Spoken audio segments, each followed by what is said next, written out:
परमात्मने नमः। अथ षष्ठोऽध्यायः।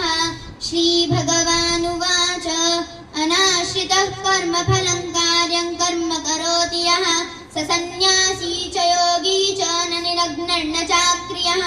यौ सन्न्यासमिति प्राहुर्योगन्तो विद्धि पाण्डव नैह्यसन्न्यस्तसङ्कल्पो योगी भवति कश्चन।